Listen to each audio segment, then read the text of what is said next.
Dennis Sperling was reading something very important. And what he was reading was talking about those black people who move from the suburbs when they get successful and they wonder why a lot of times their children end up back in the hood or in poverty or locked up. And I told him it's a simple answer for that question. I said, what black people don't do when they see other black people are successful like them, most of the time they'll ignore them. Or instead of having a conversation with them to see, what they do, what their careers are, and try to get in contact with these other black people who are successful that have children. I said they can hook each other's sons and daughters up like an arranged marriage. Hold on. That's something strange about that. That sounds like something that come from a foreign country. I said, yeah, it's stuff that we black people used to do back in the 60s. Back before the civil rights. That's how a lot of wealth is grown by two families who have wealth, marry their children that have the same trades and interests. And those children take that, what they learn from those families, take the wealth and they build wealth together and they create generational wealth. That's what the problem ain't no generational wealth being built because you have black people that get successful and they move to the suburbs and it's no racial dynamics going on with them or shit.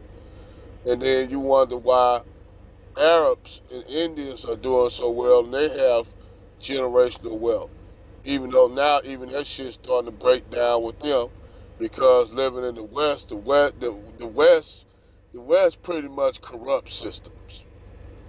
Living here in the Western countries, it corrupts it to the point where now even Indian women and men are not doing the same thing because over time being here in the West, you start losing your identity, you start losing your culture. So I could have easily explained that to Dennis Sperling about, hey, there's no black people who have wealth don't tend to bond with each other like Arabs and Indians do when they run into each other, or Asians. Black people have this kind of, oh, that's another nigga, I don't want to be around him, not even knowing that those, if each other have different interests and they can meet and talk, have tea and coffee, they bond, they have children. One got, this family, the Hill family, has a son. The Williams family have a daughter. They both go to college. They can hook them up, arrange marriage like, and they get to know each other, and then they have an arranged marriage.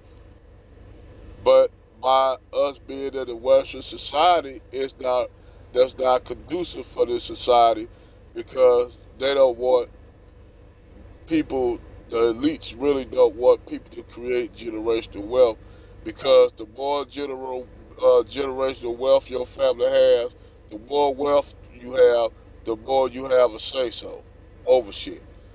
Like I tell you, the poor people don't make the decisions. The people that have wealth do. Over and out.